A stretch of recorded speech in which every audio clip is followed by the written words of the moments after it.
Won't this mean taxes are coming out?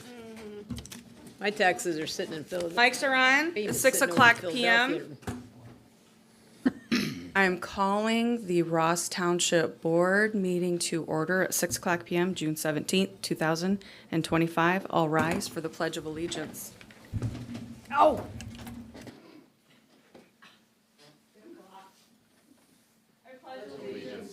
Flag of the United States of America, and to the republic for which it stands, one nation, under God, indivisible, with liberty and justice for all.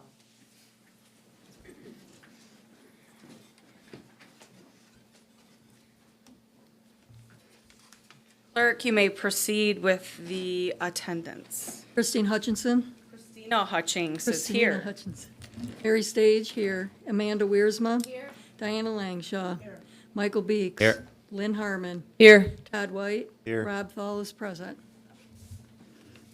I would be seeking the approval of the agenda as presented. I move that we accept the agenda. We have a motion and support to approve the agenda as presented. Is there any discussion? All in favor? Aye. Opposed? None? Motion carries. I am seeking a motion to approve the consent agenda as presented. I'll support. We have a motion with support to accept the consent agenda as presented. Is there any further discussion? All in favor? Aye. Opposed? None. Motion carries. We are moving into citizen comment, and the podium is open. We have a live microphone up there. We ask that when you go to the podium that you please speak up. This meeting is being recorded live for YouTube. We would appreciate if you clearly state and spell your last name for the minutes. Comments are strictly limited to 3 minutes. Citizen comment is designed for one-way commentary to address the board. All citizens providing comments should address their remarks only to the supervisor or the board chair, who may respond to provide brief factual information. Board members will refrain from speaking during citizen comment. If citizens need specific assistance, please contact Ross Township during business hours for additional guidance or information. Who would like to lead us off?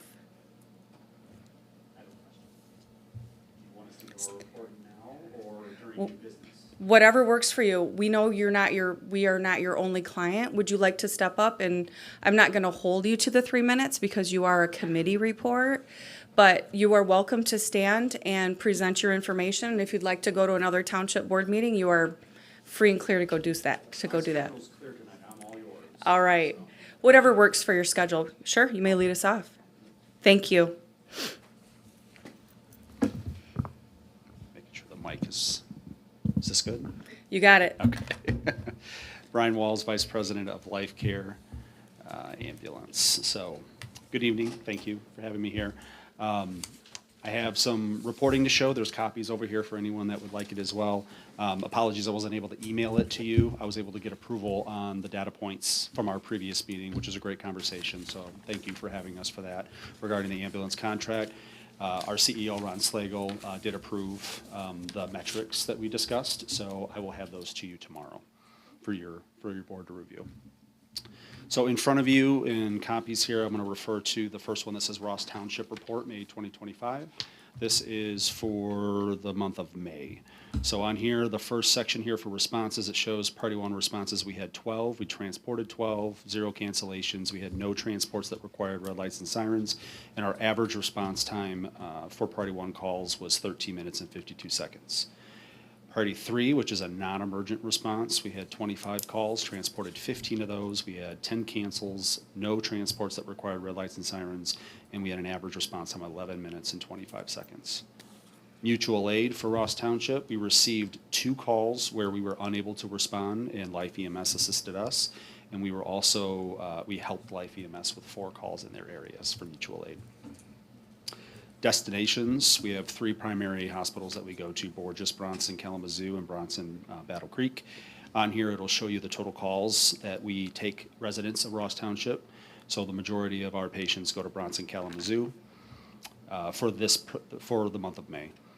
And then you have your average transport time, 23 minutes, 31 minutes, and 19 minutes from left to right. And then the average total calls in minutes for the duration that the call lasts is about 68 minutes, 74 minutes, and 66 minutes per call. Staffing, our 2 units that are staffed here, the times are listed below.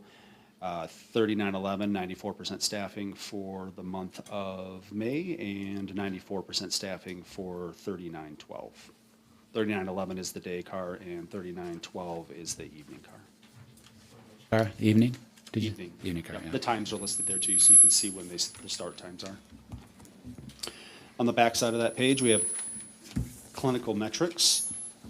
And these clinical metrics are what we measure ourselves against the country and against our own averages and times too. So in this report, you'll see how we did in May and then how we did in April. May is the green bar and yellow is the April bar. So trauma center destinations, 100% compliant. We took all patients that required trauma center destinations, not strokes. We took all patients who were appropriate to go to a trauma center to the appropriate hospital. Stroke assessments, we had an improvement. Is that me? I'm so sorry. Yeah, if you take it and tip it down, Tip it down. maybe that might work. There you go. Better? Okay. I'll keep adjusting as necessary. End-tidal CO2, that is the measurement that we put on our advanced airways. This is a standard. You have to have this whenever you intubate a patient that has a respiratory issue, and we're 100% compliance with that. Aspirin administration, we were around 60 to 70%, kind of in the middle there, and that is for the month of May. We didn't have data to show for April. We retroactively can provide that, but we just didn't have it for this report today. Chest pains, putting on a 12 lead, that's our cardiac monitor within 10 minutes. That's the standard so that we can identify if someone has a heart attack or not, so that we can take them to the most appropriate center. We're at 100% compliance for that. Below that, red lights and sirens used during transport. We're really proud to say that we are one of the lowest percentages in the state of Michigan. So 1.7, our standard, or what the goal is less than 5%. And then again, we're proud to report that our customer satisfaction, the surveys that we send out to all of our Ross Township patients that call us that we transport and provide care for the month of May, we had a 94% satisfaction, and in April, we had a 93% satisfaction. Ross Township response times, so here gives you a visual representation of the minutes at the bottom and the bar graph, so you can see if you look at 15, the majority of our calls actually were under 15 minutes to the left for priority 1 and priority 3 calls, which is what we would like to see.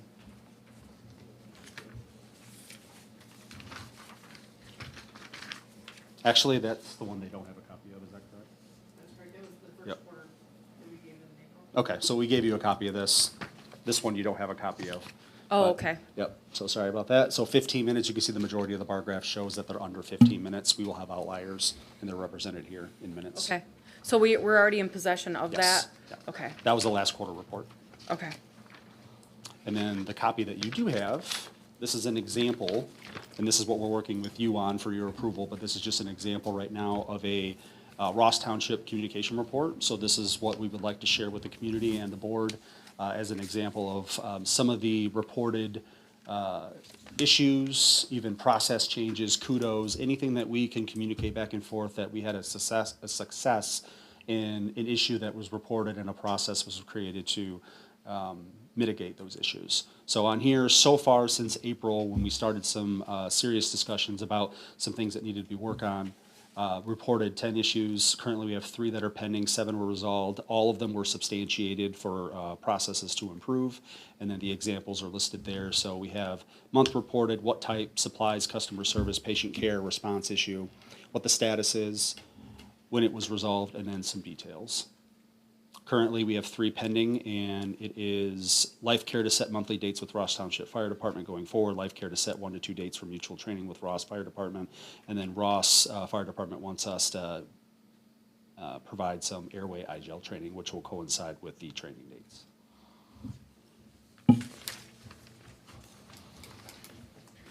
Information. Does anybody have any questions? I have one question.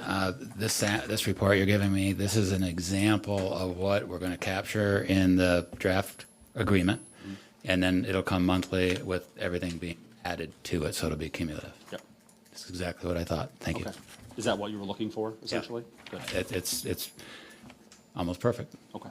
I would have had it to you sooner, but I needed approval, and Ron was very busy the last couple of days. So my expectation is that I will give you more details with the metrics in contract language as well for you to review. Thank you. Thank you. Any other questions for myself or Life Care? I have one question. Yes. When you say training for the firefighters, is that in addition to the training that they have twice a month already? So it depends on how Chief wants to run that. So his Okay. command staff and I discussed about coming out here and having some trainings for them, that being either pediatric training, IGEL training, which is the emergency airway training. So it might replace a training that they currently have, but mutual training so that we're on the same page with high-risk, low-volume type calls.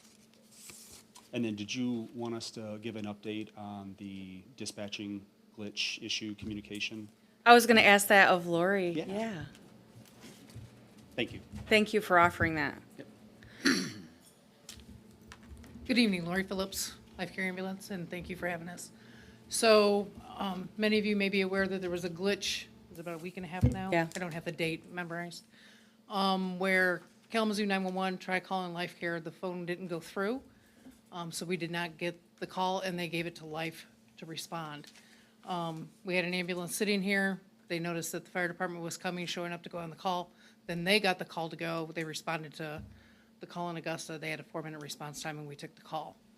What we found out was that when Kalamazoo was calling us, the phone line was actually being transmitted to Marquette.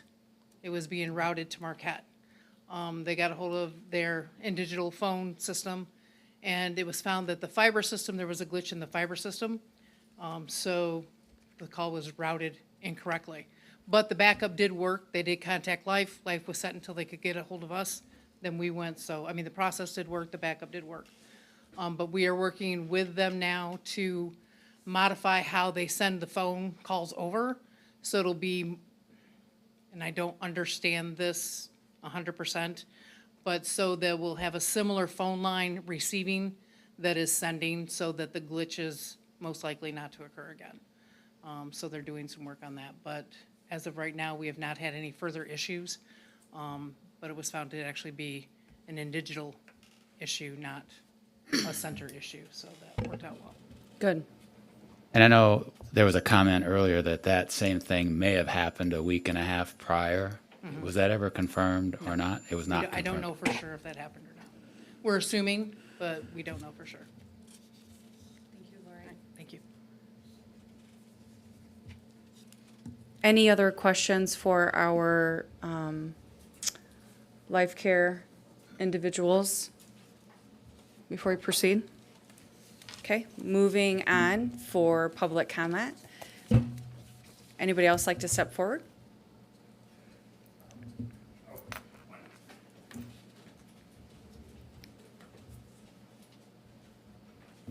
John Thomas, President, Village of Augusta. Quick one on the Life Care thing. I'm hoping this is a discrepancy. I know this isn't for Life Care to be addressed directly, but they're using RAFD, and they also use Ross Fire Department, Ross Township Fire Department. I'm hoping that's not an oversight to the village, and the township doesn't have any ulterior motive for that. So, just John, what quick are you point. looking at? Looking over at the sheet here, if you look at, It- that's the April response issue, Life Care to set monthly dates with Ross Fire Department. Line below that, Ross FD. Line below that, Ross FD. Let's see, there was one up near the top. April patient care, Ross Township Fire. Brian, This would needs- you like to So- address that? Okay. So, okay, on to bigger and better things. Been communicating with Lynn. I was hoping that other residents would be out here, but Lynn did come to visit us at our June meeting. Just want to reinforce that I believe it is critical for Ross Township to hold, when they're dealing with the intergovernmental agreement that they hold these in public. Let the residents know what you're voting for, how you're voting. Don't make it just, I'm one of 7 voices here, you elected me to represent you, therefore, you know, we'll do it how we do it. I think it's critical that the residents know what you're doing, why you're doing, how you're doing, as far as that agreement goes.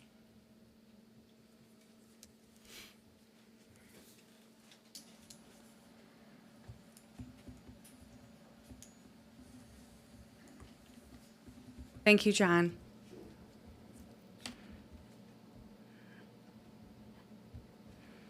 Next. There being no other individuals approaching the podium, 6:15 PM, public comments are closed. Moving forward to various committee reports. I will lead us off. I've got a couple things I want to talk about. On your desk, you will see that the newsletter was completed today. It will be going to the publisher. It will be going in with the tax mailings that have started to print today at the township. I would like to just breeze over a couple of high points here. We've got the Assistant Fire Chief Dave Shirley for 44 years of dedicated service to the Ross Augusta Fire Department and community. We are doing a heartfelt thanks for his leadership in our township. There will be a celebration. I'm sure our fire chief will talk a little bit more about that. We talked a lot about going for the Ross Township Park grant for a bathroom makeover, but Eagle has determined that bathrooms should last for 40 years. We're still within that 40-year time frame.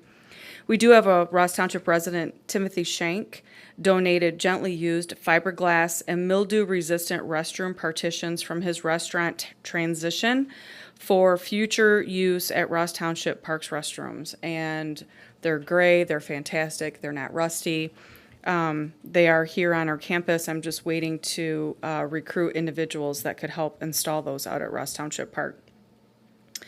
Gull Lake Quality Organization. I attended the Gull Lake Quality Organization annual meeting last week. I had a great conversation with Kay Gross, and she is the president of Gull Lake Quality Organization. She again assured that Gull Lake Quality Organization will be financially supportive of Ross Township Police Department Marine Patrol through monetary gifts, and they have been exceptional partners with Ross Township Marine Patrol, so we're very excited to have them contribute again this year. Dan and Becky Vandermeulen donated a generous donation of a Sea-Doo, personal watercraft wake setter, and a personal watercraft lift for Ross Township Police Department Marine Patrol. So those are wonderful gifts to Ross Township Marine Patrol. We did have some individuals that were unhappy with how the graves looked for Memorial Day. So I did talk a little bit about when we have fourth quarter burials and even first quarter burials, we can't put down seed, and by the time Memorial Day rolls around, we just don't have a beautiful looking grave. And so we've been working a lot with that concept in the office, and I put some information out on Ross Township's website, just kind of talking about how we can't put seed down until we have a warm soil, and reminding individuals to please visit our cemetery page for that. We are on the lookout for veterans that are buried in Ross Township that we don't know of. We think we've got them all caught, but somebody called after Memorial Day and said, my relative didn't have a flag. So we want to know every veteran buried in Ross Township, and only residents can help us achieve that goal. So if nothing more, just contact the township and make sure that if you've got an individual buried in Ross Township, we know the name, the cemetery, who they are, and what military branch they served in. We are working now with, we talked to 3 different providers. We've got grave markers and we are now beginning to offer this. We've got a handout over here along the wall. We've got the ability to, when individuals call in and bury their loved ones, they can order right when they buy their grave, the grave marker, and I have one. It's beautiful. It looks like this. It's metal, and it has a flag and a metal piece that goes into the ground with the service branch listed. And in Ross Township, we would like to have every veteran recognized. So this is gonna be at the front desk. We would love to have individuals stop in and order. And I'll just put this right here if folks would like to take a picture of that. It's gonna fall down. I'll set it right here.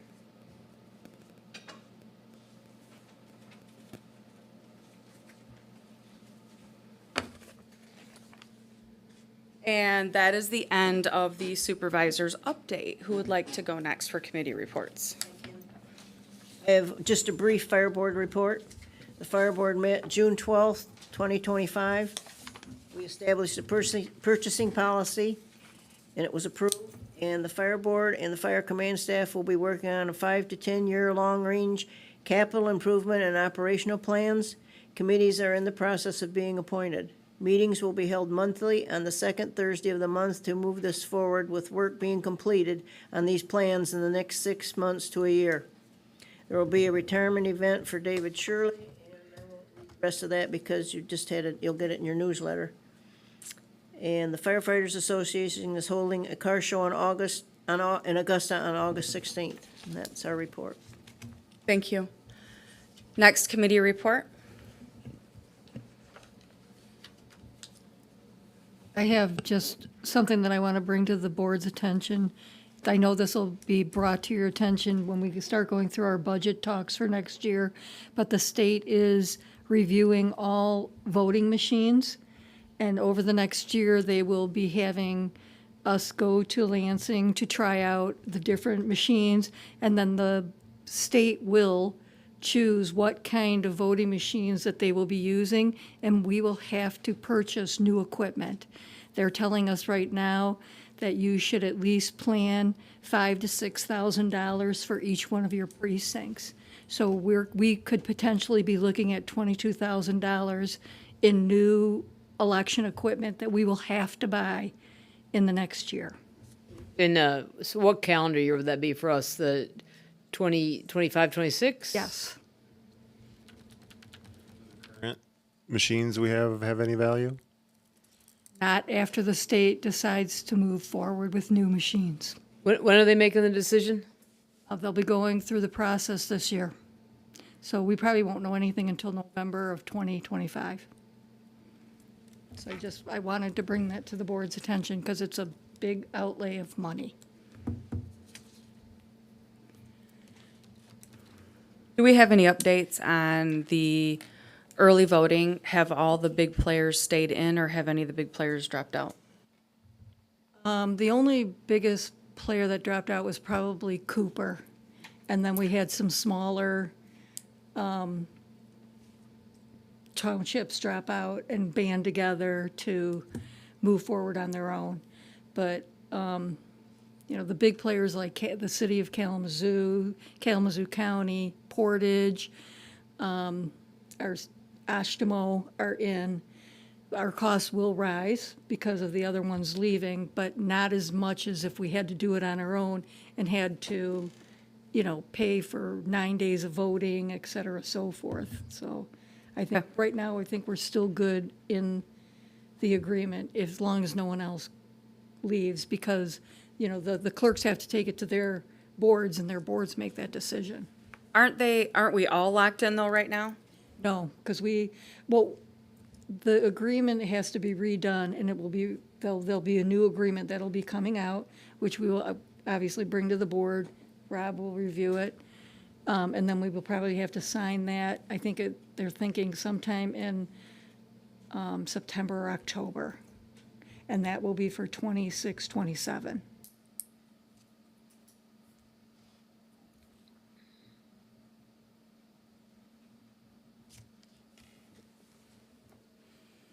Thank you. Just, not that we have a park committee, but I spent a little time at the park since it's opened and it's looking good. Except for somebody who made a homemade grill and decided to put it on top of a picnic table and burn a hole in a picnic table.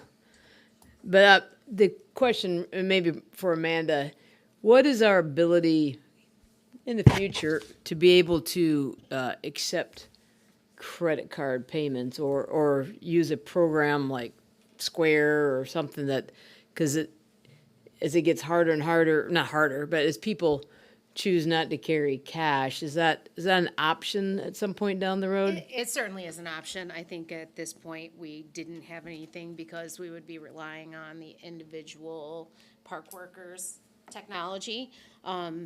There's all sorts of programs, I mean, that we get, like the Square and the things for I know- their phones. I know for the scouts, when we sell Christmas trees, we have a QR code, and so they can walk in, they can scan that QR code, it can come up with their options, day pass, annual pass, and they can click which one they want, pay it, and then it's a matter of, do they show you their receipt, or how do we know they actually did do it? I mean, you can have an email that goes out, but probably everybody doesn't want to have every email. So I think not for this year, but maybe for next year, that might be a good idea.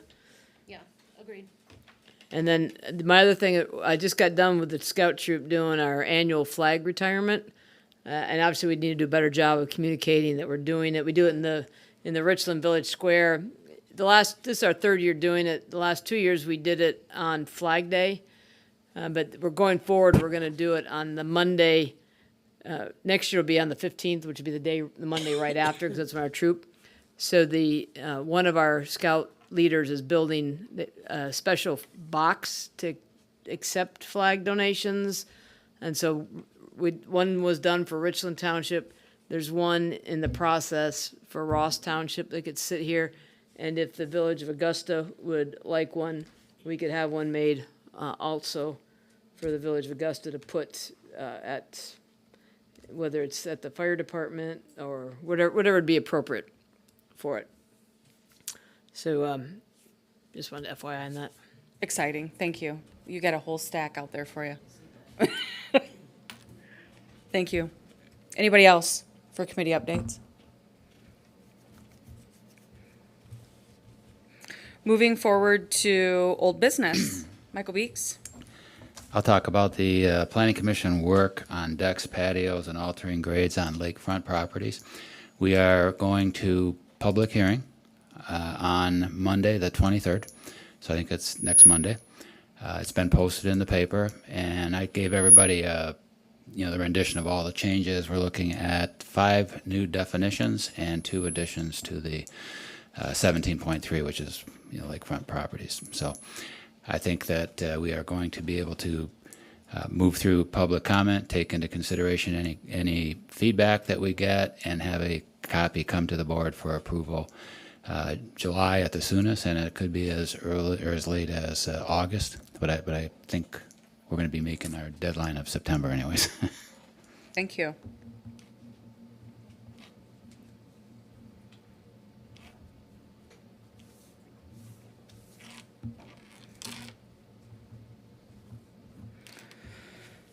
All right, moving forward to the draft ambulance services agreement. You want to do that update as well? I can do that. I was working with Rob and Christina to put together a draft document. We did get that in front of Brian and Lori last Wednesday, and then we met on Friday. And as I reported to everybody, we were able to take all feedback into consideration because we got no additional feedback, after the meeting. I did send out the update on where we stand. We have a couple of pieces that we're waiting on from Life Care to insert. Rob, I was hoping you could follow along on what we did on the draft pretty easily with this. And I do believe that we obviously are not ready tonight, but as Christina and I talked, as soon as we can get that contract agreeable on both sides, we should be able to bring it in front of the board.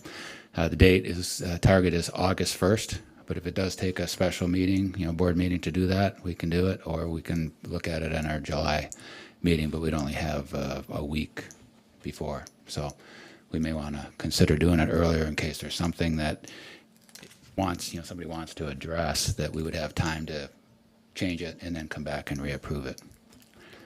So, and I'll just open it up. From what you read on the preview and the update from the negotiation that I wrote, does anybody have any thoughts or questions? My only question is, has the command staff weighed in at all on Yes. it? And they're good? Yeah, we included everybody on the Right. email out, and we did get feedback from, I'll call it the command staff, but it wasn't everybody on the command staff. And I'm just not sure if that, what the feedback we got was to represent the command staff or if it was to represent one person. I just don't know that. But the feedback was on the equipment exchange, the use of our facilities here going forward, and from our original thought where they would continue to just post out of Battle Creek, we're going to maintain the facilities here for their usage. Is that for overnight sleeping also? It's not. If you saw the update, Okay. it said that no bedrooms. Great, okay. Right. I do remember that now, sorry. And then even on his report where he wrote the schedules, from 8 to 2:30 or from whatever to 11:30 and then 11:30 to 8 in the morning, those will be not overnight sleeping, but it will be people who are ready to go on those calls. Right, and if I recall, during one of the earlier updates, they basically said that they don't have any intention of overnight sleeping, but it is nice to be able to have a glorified break room so you're not having to sit in the ambulance. Yeah, and we have a bay for the ambulance for them so that in the wintertime it's not going to have to thaw out and Right. when they're ready to go, and so it looks pretty good. Good job. All right. I have a comment too. So we canceled the contract as of July 1.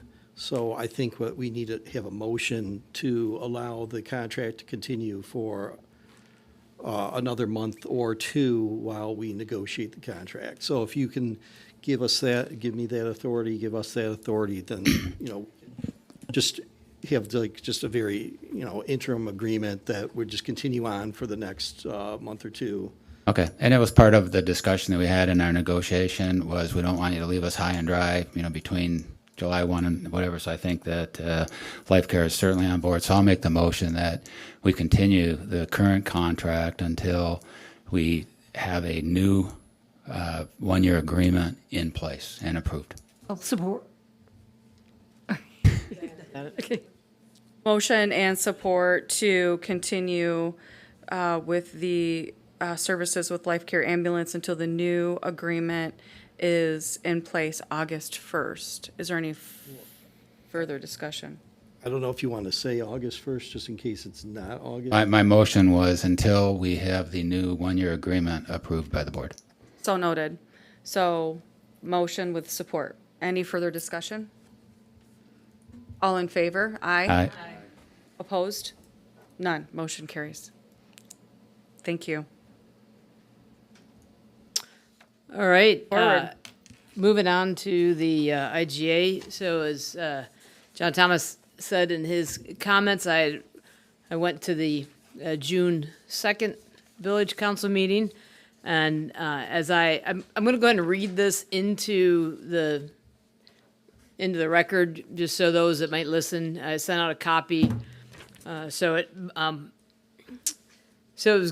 was to the board. So good evening, Ross Township Board. Please note, I have copied John Thomas, Augusta Village Council President, on this note per my commitment at tonight's council meeting. Below is my recollection of what I heard at the council meeting. I'm requesting a topic on the June board meeting so I can share these comments in open session. First of all, I'd like to thank John Thomas and the Village Council for sharing their concerns and frustrations over the IGA update process. It came across loud and clear that the Village Council was very frustrated with Ross Township Board and prepared to slow walk the review. Those are my words, not theirs. If the Ross Township Board does not adjust our approach to the review.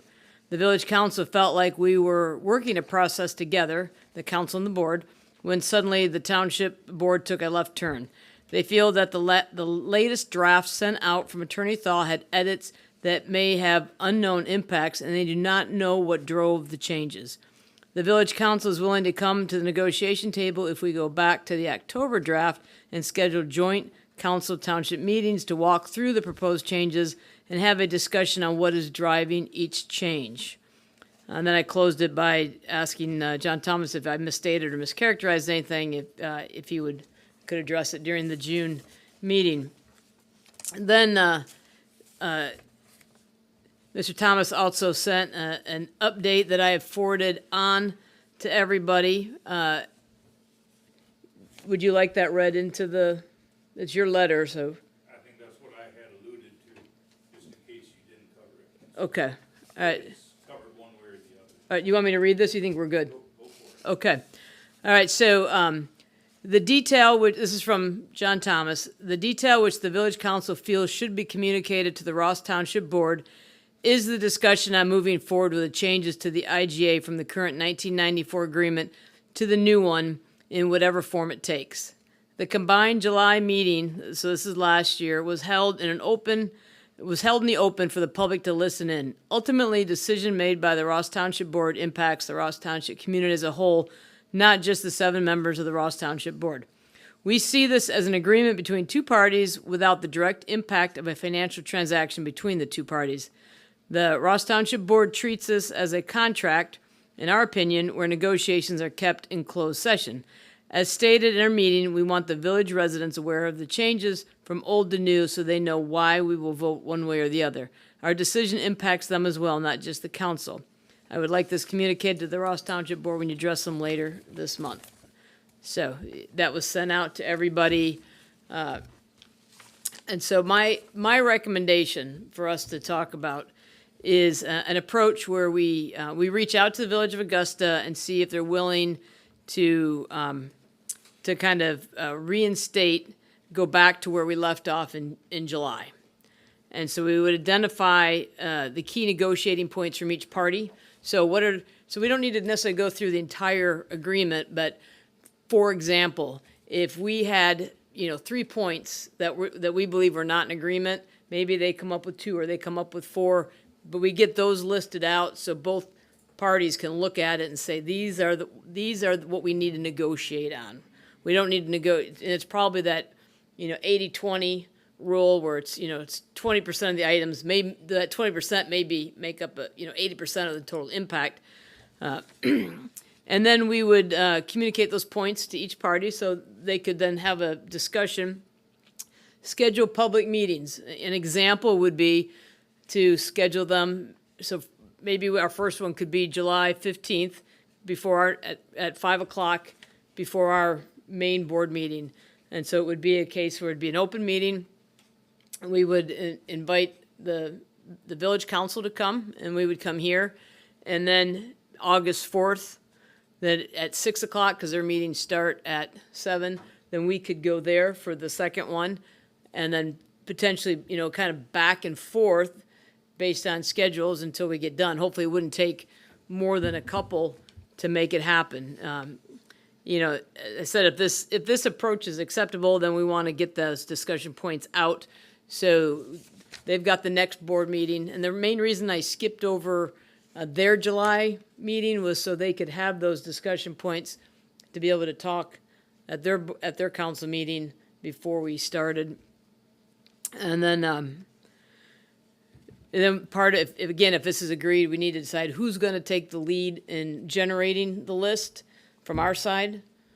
So we get that generated, and by when would we have it done to get it out? So that's kind of just a recommendation, a starting point to have a discussion.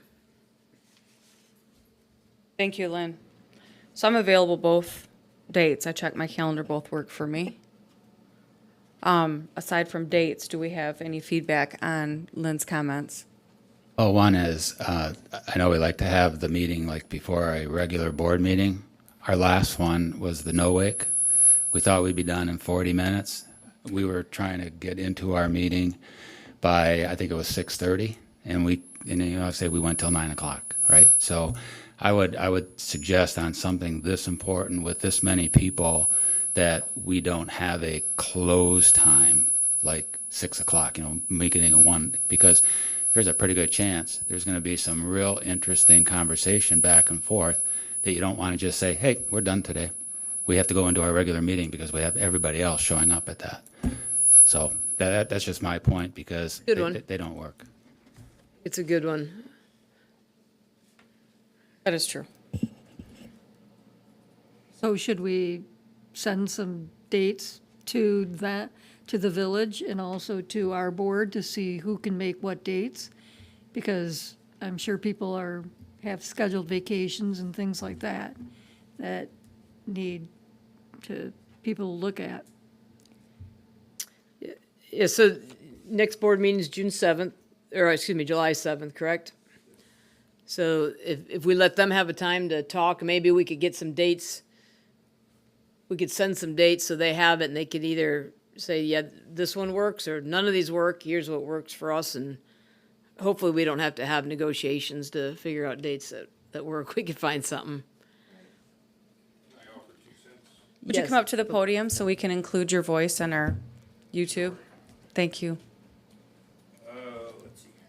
Lynn had mentioned something about going back to the July draft. I would prefer that we go to the last one in October. I think we had communicated our comments back.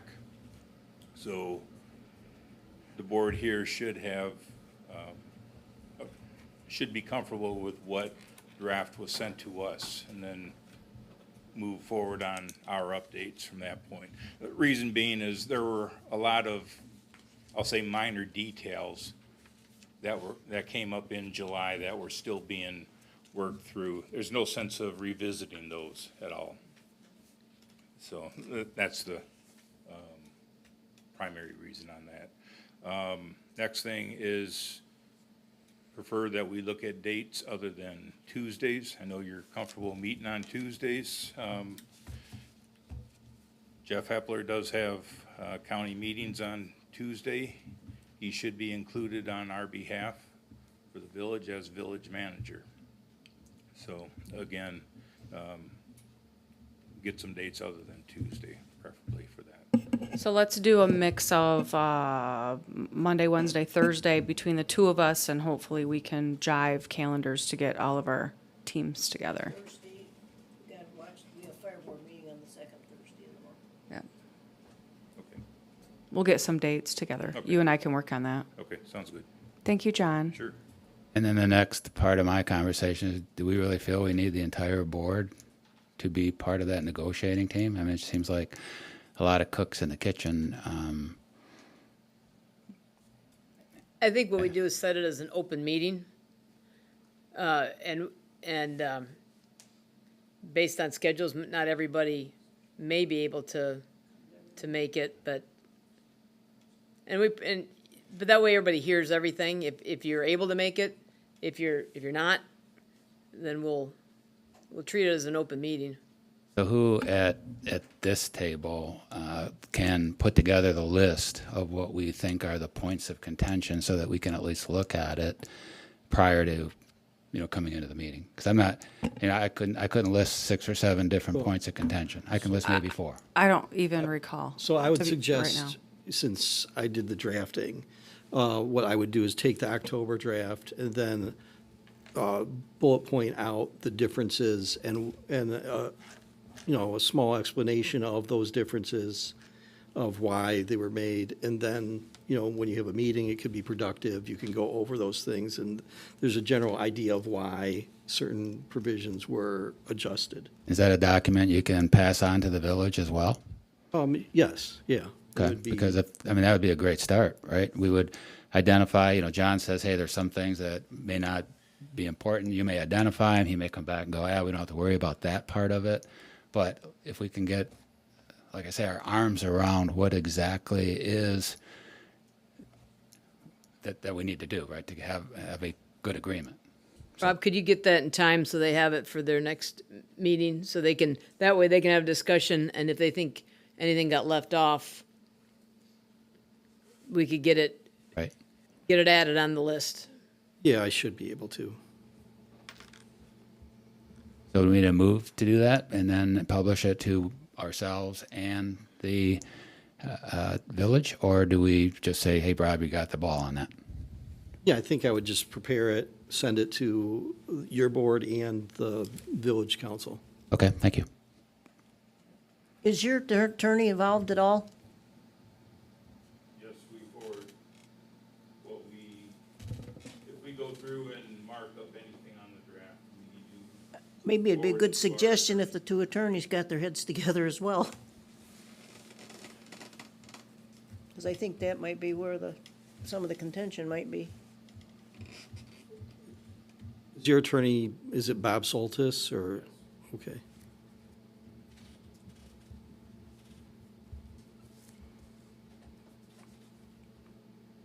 Good. Any other discussions or comments? What was the date you gave Rob, Lynn? I forgot. Yeah, thanks. Well, their next village Seventh. meeting is the 7th of July, so it has to be to them, I would say, Second or third, the Wednesday or Yeah, Thursday? because I'm going on vacation too, so If you it'll could- be if- before I go, when you head on Like- vacation. Well, so I would have it to them by probably July 3rd at the latest, Okay. at the latest. Rob, I'll get with you on that. You know, the last comment I just want to make is I know sometimes when whatever causes a disagreement, whether it's between two people or two organizations, we can jump to conclusions. What I took away from going to the village is they're very open to working with us, and I think we're open to working with them, and so we just need to realize that I believe we all want the same thing in the end. We just may approach it sometimes a little bit differently. We have a lot more, I think, that we're aligned than we're apart. And I think we can get those apart issues aligned. Good observation. I think so too. Absolutely. Any other comments before I move on to the next bullet? Good. Local watercraft control on Gull Lake. I sent the communication from the DNR in your board packets. I also shared that communication with the petitioner group. So that's the only update I have in that matter. I have nothing further to share. Just a couple questions. So part of that meeting, the discussion was, hey, there's rules on the books. It doesn't appear that we're enforcing them. We need to enforce them. Any feedback in the last couple weeks that we're getting them more enforced? So right now, there is no slow no wake zone in that area.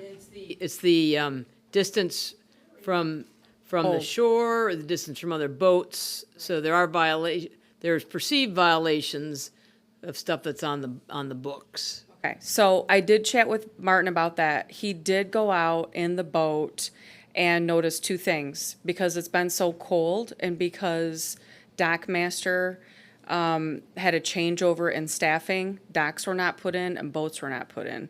So it's only since the weather has been warmer that Gull Lake really is full of boats and things to be policed. I know that he is working with AGS. They are looking at MC numbers of boats because we are seeing multiple boats on multiple docks, which is a violation of the boat rental ordinance. So I think the slow start to summer is going to push him into more compliance and more eyes on, because now you've got boats and docks in the water, whereas before we didn't. But one of the conversations I had with a constituent that called in regarding policing individuals in the bay where the individual is partitioned for the slow no wake zone, there's no way to slow individuals down or to tell them they can't have a wake if there's no law on the books that says they can't do that. And so right now, individuals are coming from the north side of the lake. They're down into that bay enjoying, and they have a right to enjoy because there's nothing that says that they can't. So that's the other. I thought there is a law. I thought it was considered a law that you cannot have a wake within 100 feet of the shore. You have to keep your boat 100 feet away from someone's have the- dock. Okay. The Which would be DNRs, which would be the, yeah, if you gotta keep your boat away from it, then you can't, the result would be there'd be no wake. You could have a wake at 101 feet.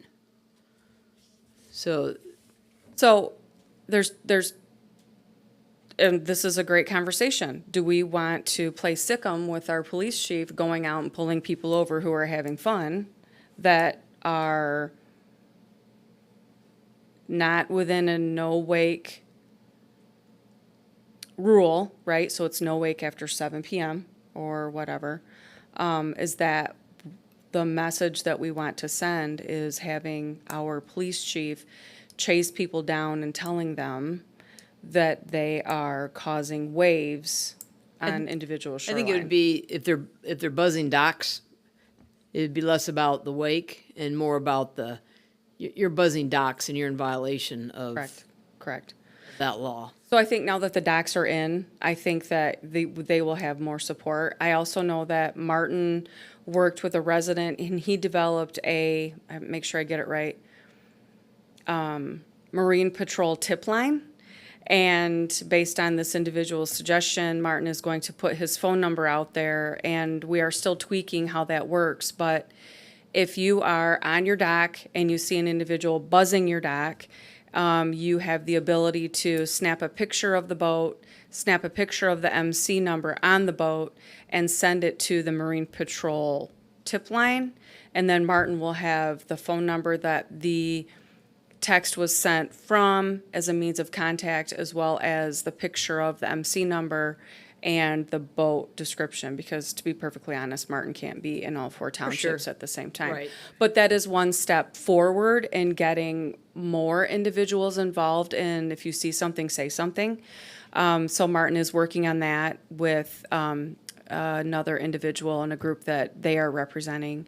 And there was one other thing to it. Oh, the DNR has indicated that if you have a wake setter, that you need to be 500 feet from an individual's dock, or you will be in trouble in that regard. So we're still working some of those things out, because that is a DNR edict. It's not a Ross Township edict. And so we're trying to figure out, and I see Rob taking notes, how's that going to work, right? Because I know the DNR can't enforce our ordinances, just the way county couldn't enforce our noise ordinance. So there's going to be a dance between Rob and our police chief and how they're going to be able to patrol that, because if it's a DNR recommendation, I don't know, and I'll put Rob on the spot, if Martin can pull over a wake setter if they're under 500 feet from someone's dock, or is that something that the DNR has?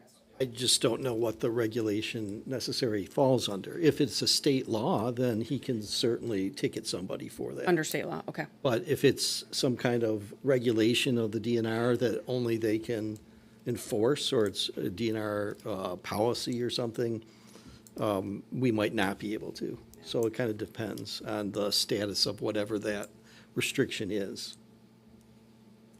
So lots of moving parts in progress. Martin is moving. He worked the weekend. He's off moving today. So I am sure when he comes back next month, he'll have a lot more updates on talking with Gull Lake Quality Organization, the DNR on the wake setter, 500 feet from the dock rule, as well as going out with Bert Gale from Associated Government Services. And they're doing dock checks, and they're starting to pull MC numbers and citing people for not having family boats on the same dock. So they are pushing forward in that regard. I also recall the last meeting with asking Chief Brown, or it was asked, I don't know if it was me, I know I asked him to elaborate. He had said that he had been giving people warnings, and I do recall asking him if he'd had any repeat offenders, and he said no, so I personally felt like what he was doing, must have been working if he wasn't getting repeat offenders. I mean, maybe that's not logical on a lake. We get different people all the time, but so I guess I would tend to side with Supervisor Hutchings when, do you really want someone, to where you feel like you're being harassed by the policeman? I think you want to be cautious about that, so. Thank you. And I was curious about that too, when he said that, because I think someone asked him, have you written any tickets? Rob, how many times have you been to court or written citations for individuals that have boat infractions on Gull Lake? I can't answer that because somebody else in my firm does the prosecution. I would say probably half a dozen. But So there he- have been it- tickets, I yeah. know that. Because he's gone to court. So I think someone had, because they had said, you know, why isn't he writing tickets? Oh, he is, because he's gone to court There with them. have been, yeah. Those are more around being under the influence, right? Aren't No. they? Are they not? No, I think noise, Noise. probably, I know noise for sure. I mean, this is not any empirical data, but in the last 2 summers, the noise from our residents who pay their taxes has come down significantly, you know, around the issues on the lake. And so, I mean, that tells me it's working. Doesn't mean we don't need to tweak some things. Agreed. Yeah, agreed. Good discussion. Anything else? Else? Okay, great. Moving into second citizen comment. We have a 1 minute. This is the speed dating round area. I asked him to. Did you want to talk? I said committee updates. You're still sitting there. You were reading stuff.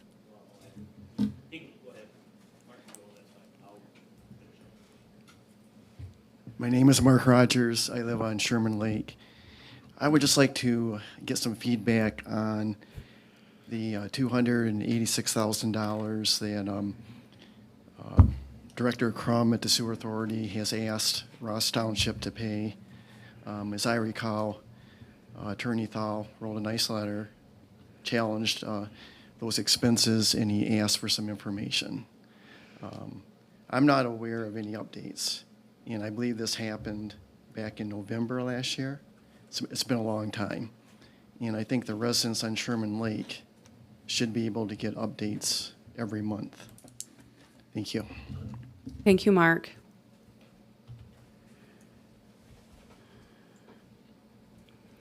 Anyone else?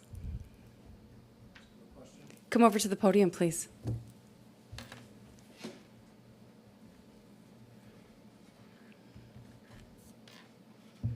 Hi, I'm Chris Cleasby, live on the channel down here. Cleasby, Cleasby. Could you repeat that a little bit slower? Cleasby. Thank you. Just curious what the actual DNR response was. Is there somewhere we can see that, or for the local? Oh, the wake. I'm sorry. Yeah. The DNR response to the letter? Yeah. Yeah, here. There you I didn't know go. if it was available. You can have my copy. It's just a letter indicating for viewers tonight. It is a letter just indicating they've received the petition from the petitioners.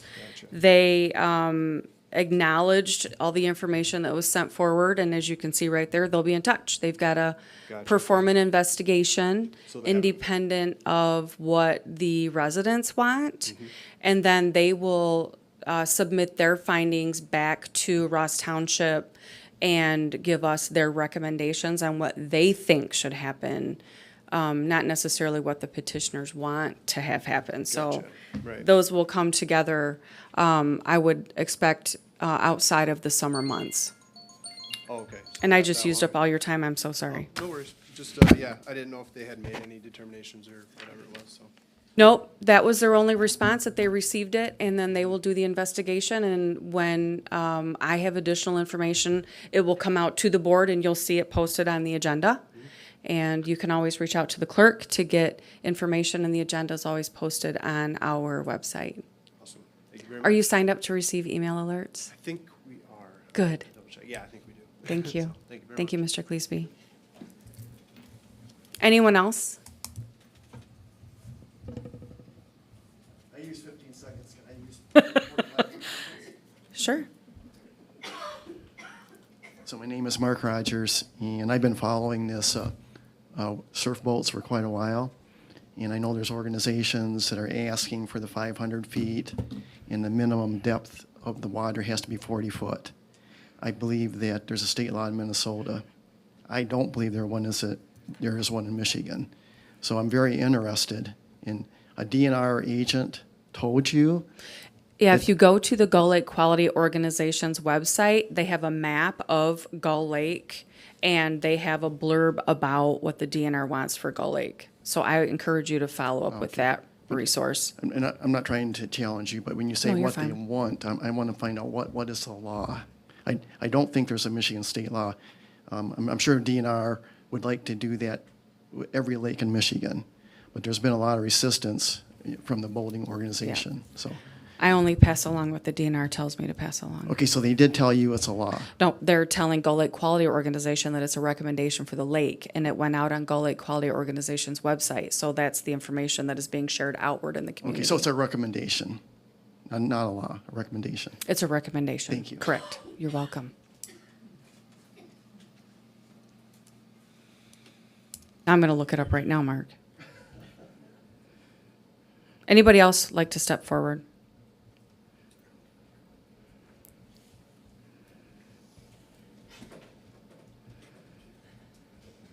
I'll do my report here quick. So we are up almost 50 some runs from last year at this time. As you can see too, last month actually, the village of Augusta was only 2 calls in the village. The Ross Township area had the 40, and we went out of township for 4 calls, Richland, Galesburg. I don't think we went to Bedford.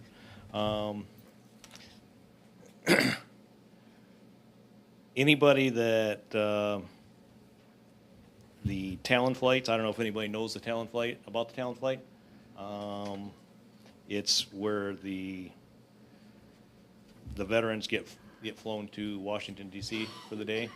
It starts out at 4 o'clock in the morning and ends up at about midnight, so it's a long day for them. I took my brother about 3 or 4 years ago.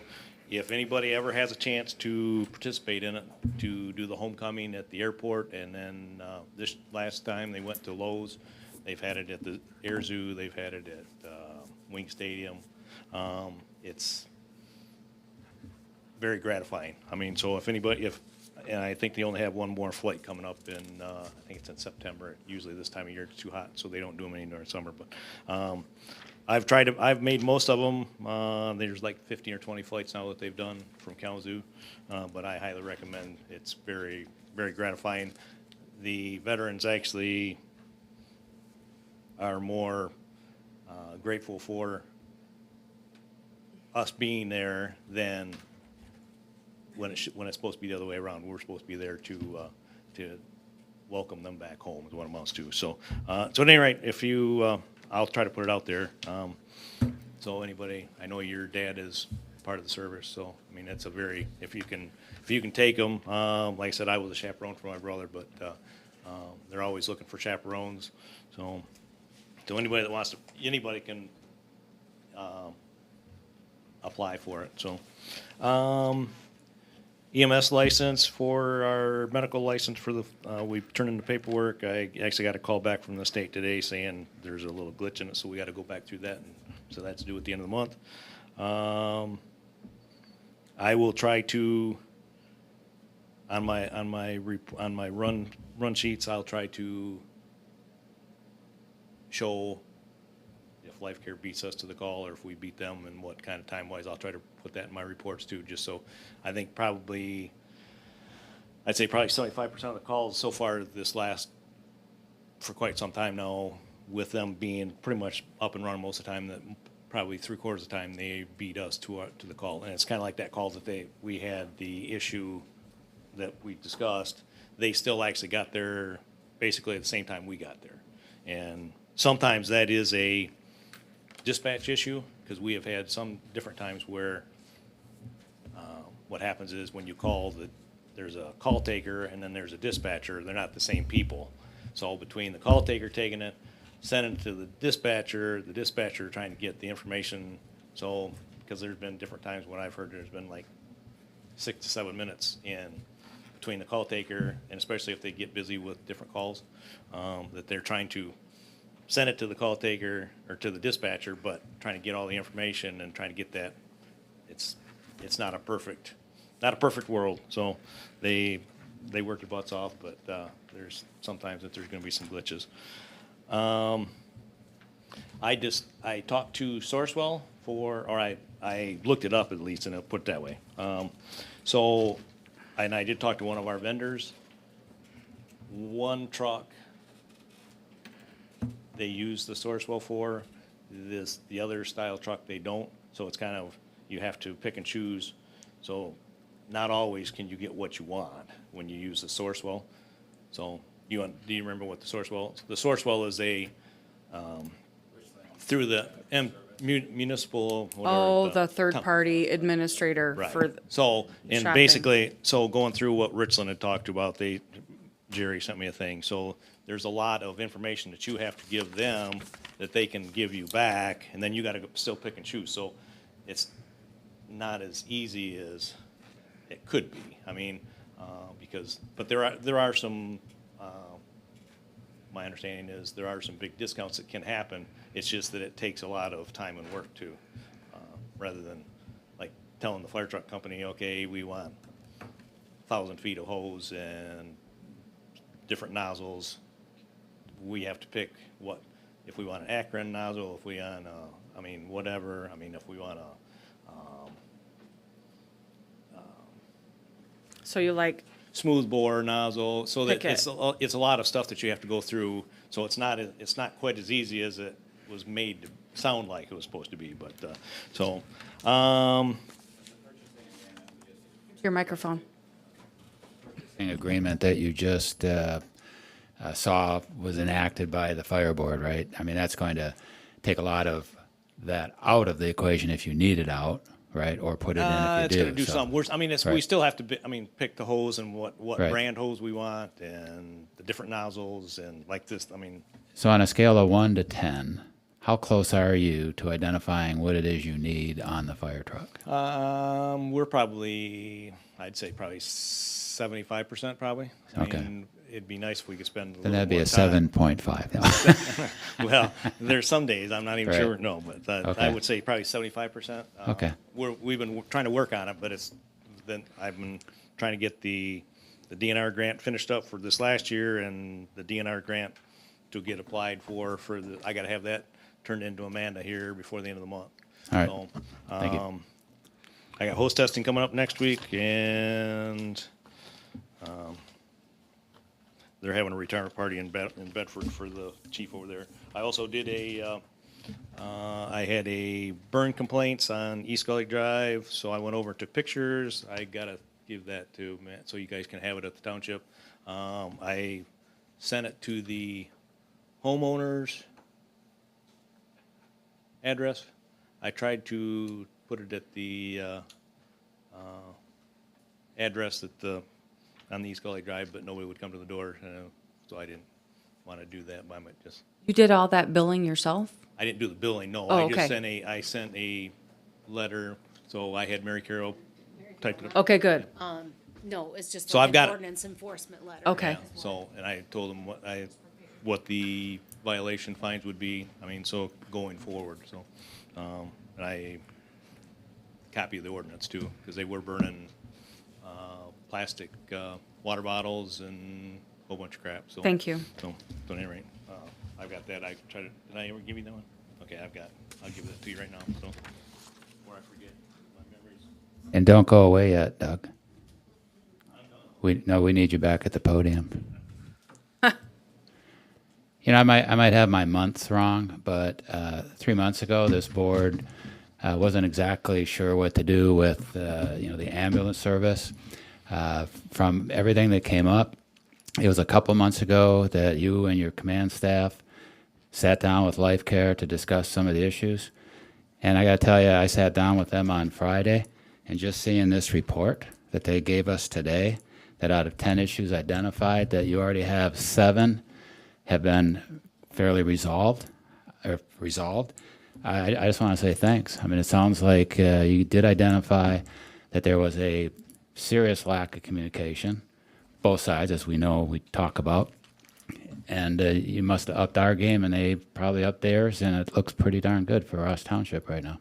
So thank you. I mean, it was one of those that it was when Steve was there, he had other things in mind with what he wanted to do. So it's one of those that I mean, as you know, we didn't get the information all the time from him, and some of the stuff is because the two guys that on the department that brought it up are life people, so they kind of See differences. right, yeah. But the idea is the communication that they know what we're thinking and we know what they're thinking, and that's how you get to a resolution. Yeah. No, but And, like I said, we've had more conversations with Brian and Lori in the last 3 or 4 months than I had Yep. with Steve in 10 years.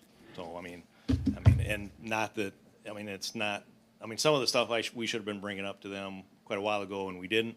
I mean, but we not really having much, they really didn't think much issue. It's just that a few of the calls that they thought was I mean, and there's nobody perfect, so.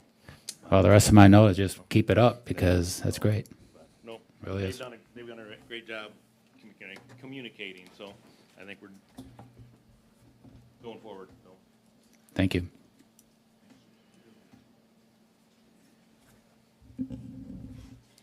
Any other comments from the board?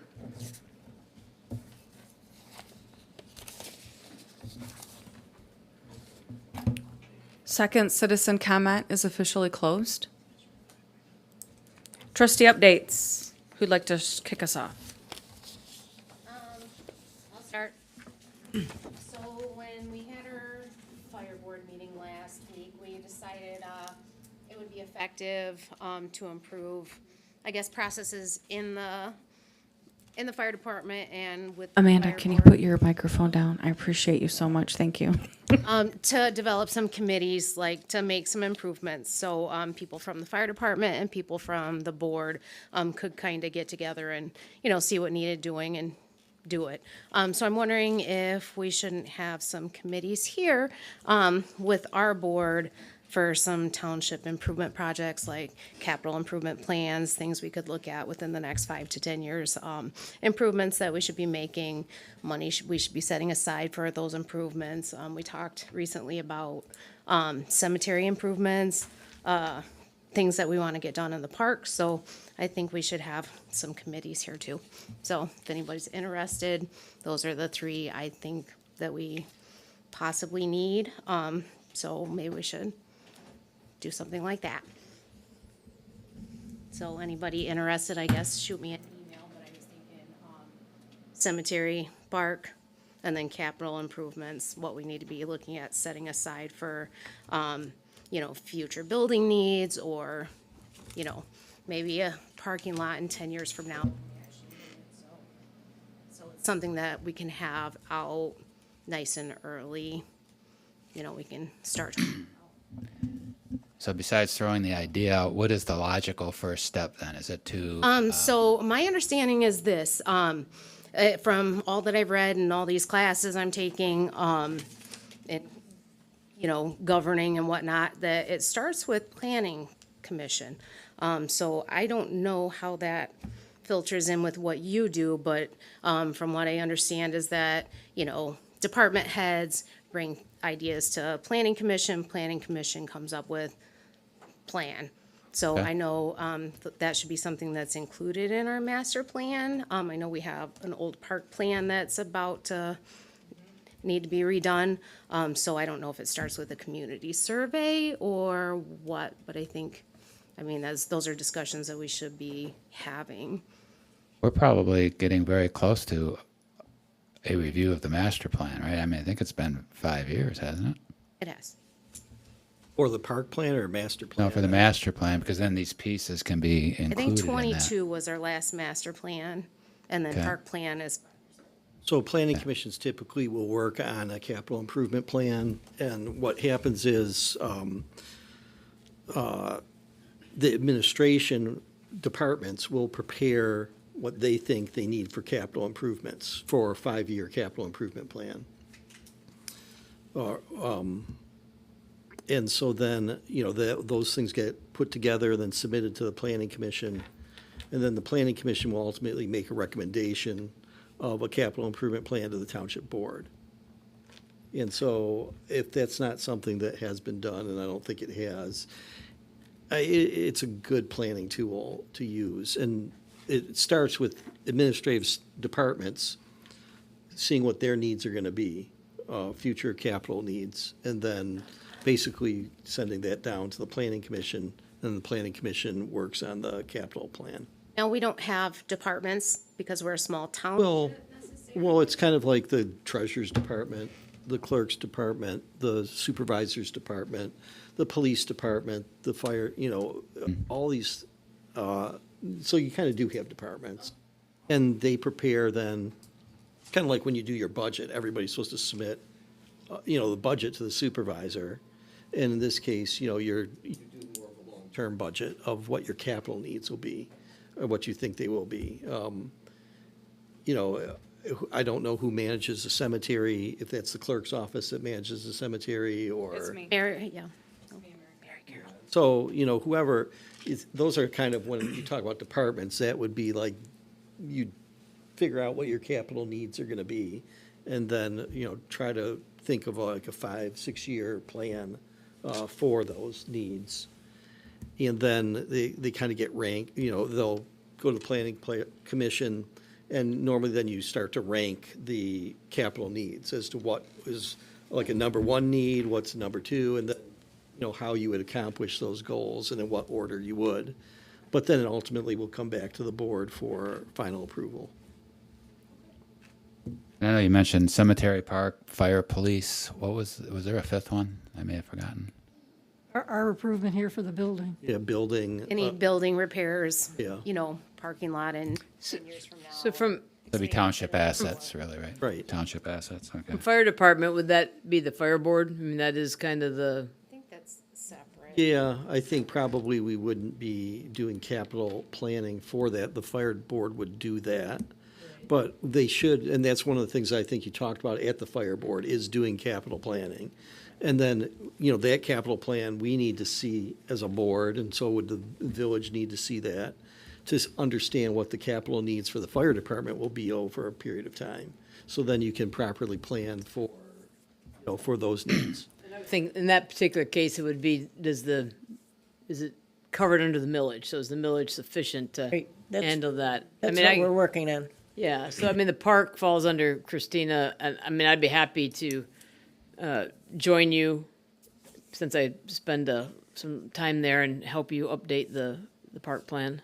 The master plan for the park expires this year, and the last time we looked at the master plan was in 2022. Yeah, okay. So I will raise you, I will accept your one park, and I will raise you one cemetery, because I know you've got the background for the cemetery. So you should also consider roads too in your capital plan. Because you set money aside for, improvement of roads. Power funds. That's, right, but there's sometimes extra power funds available. You need to kind of think about what, and you could work with the road commission on that, is what they think, you had your big road project done. What is it gonna entail to keep it maintained, so it doesn't just fall back into disrepair? The problem is they're having funding difficulties for the primary roads that we're not even responsible to Right. kick in money for. Yeah, so you're looking at your local road system, fund that, and, And that would be something to ask them, because shortly, probably 2019, when they were given an update, it looked to me, just back of the envelope math, that if we weren't putting 200,000 into the roads, so 100 some is the PAR fund, and then additional 100, that we were going to slowly be falling behind. And so we haven't been doing that. We've been putting the PAR funds, which is approximately 100, 115, I think.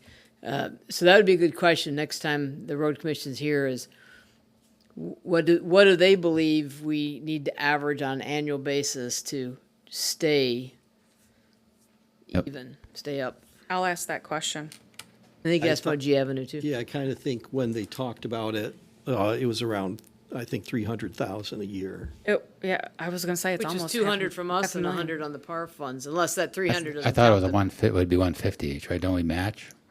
We match, Yeah. but we've got to put in at least Yeah, but I don't think that, 200,000 for their 200,000, which is 4. if we went to them and said, we got 200,000 to put in, we want you to match it, they'd say, no, what we have allocated is Right. the 115, unless somebody else doesn't take it.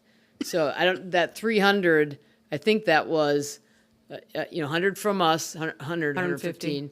They match that, and then we make up the difference, which, Okay. You know, we talk about the fire capital plan, right? I mean, what we know, at least what I know at this moment, we're looking at a new fire truck and we're looking at a building repair in the village. So a question I have, I know the building repair is for protecting fire assets, right? But it's also the same building that we vote on. So, Mary, do you know what we need to have happen in that building in order to get voting back into the village and be safe for our citizens? I don't know what type of repairs that building needs. I know that there's birds and mice, according to Doug, living in it. Yep. So I guess they would have to be evicted. Okay. And I'm And glad the other thing I know and is Chief Brown that- isn't here today. Oh. and I know the doors where they pull the fire trucks in and out, I think those had to be replaced, was part of the review of that building. And I think there was some other minor things that I think the village had done some corrections on already. Okay, so I mean, if that building gets back to where we would be safe, we would be comfortable moving the voting back to the village? Well, we did a survey of our election inspectors, and they all came across saying that they really like being out at the YMCA. So, But that's your election inspectors, right? That's not the that's citizens. election inspectors, yes. Yeah, So, all right. 'Cause I mean, I hear a lot on the other side that, I feel like, Ross Township's going to be for hundreds of years. The village is going to be for hundreds of years. What is it that's important to the village? And let's see what we can work with, because we actually used the reasoning that that building was not up to standard, and we were concerned about having the voting there, but the voting had been there pretty much forever, right? And so I was always thinking it was a short-term basis, but now that we have a purchasing agreement signed up with the fire board, and we know we can move forward with capital, I just want to make sure that when we identify what we need to do with the building and then it gets fixed to the point of, yes, protecting the fire assets, but also being ready to move back. And I know I think it's a board vote when that time comes, but I just want to make sure that when whoever goes in to start doing the RFP for the building repair, because I think you need, three different bids for it, that it meets your standards, so that the building doesn't get repaired and then all of a sudden it's like, no, we don't like and your this here. standard's just a code, right? Just has to be the code. yeah, I would think so. Right, yeah, I would think you just have to, Okay. Well, code. I'm hoping that Right. the repair would bring it to code in all areas too, right? I mean, it's not like just certain Right, things, yeah. so, Yeah, it has to be in all areas. yeah, okay. And I was just curious on that, so that makes it, how you want to So I say, we guess I could would be, have to take into consideration the concerns that one of the firefighters brought up of having the voting in here, because the trucks are sitting outside during that time and everything, and they weren't so sure that they wanted that to be happening. So the trucks down there sit outside for the whole day also. They're unplugged for the whole day, just like they were Do up they? here. vote you don't vote, Yes, we do vote in the barn. We That's voted all- in the barn this November. here you did, but not down in the In village. the village, we vote in the barn down there too. And so if they have to have the trucks unplugged, they have to have. Is that for every them sitting election? outside. I thought I that was have, just but for I the- don't know if they mean, were unplugged.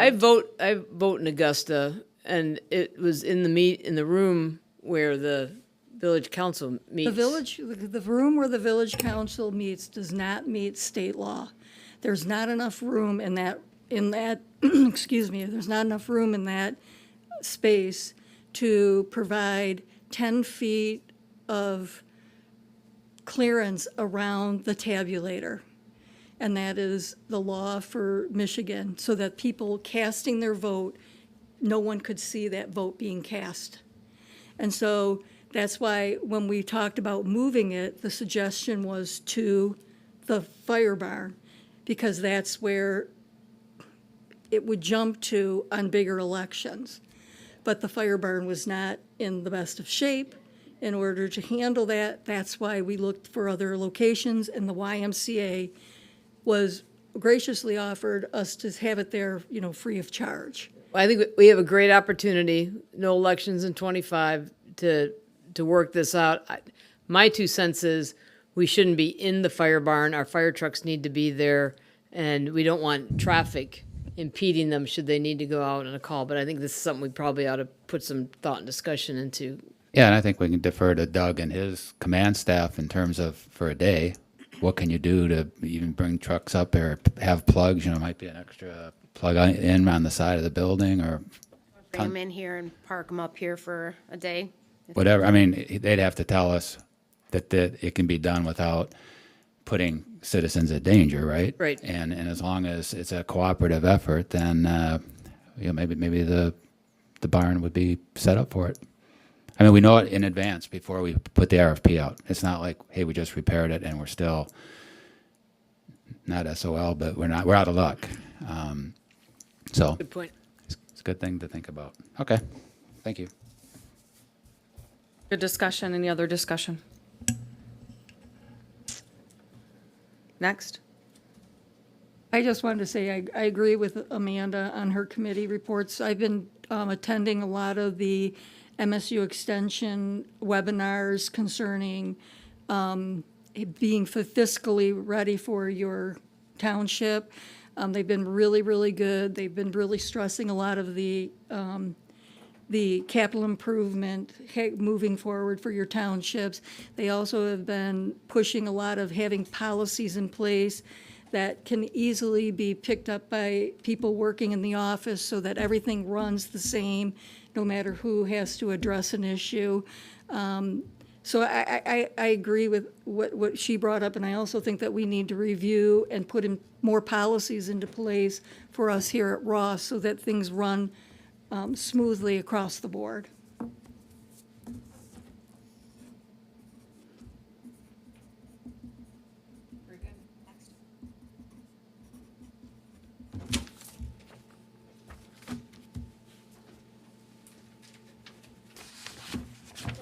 New to add on our investment report. I've got $9,279.85 in interest accrued for this month. And then right now I do have $17,900 sitting in our tax account, which needs to be moved out to our general fund, because that's revenue from last year's tax season. And as Christina said earlier, we started printing tax bills today, so those will be out by the 1st. Amanda, is that what you need to move? Is that what we talked about, that it has to go into last year's Correct. numbers? So which means we have to do, We kind of report a year behind on that. right, so do we need a budget amendment on last year's, or are we No. good? Nope. Okay. Nope, that's already included in next year's budget. You just want to move it to the general fund. It just gets moved to the general Okay. fund. Excellent.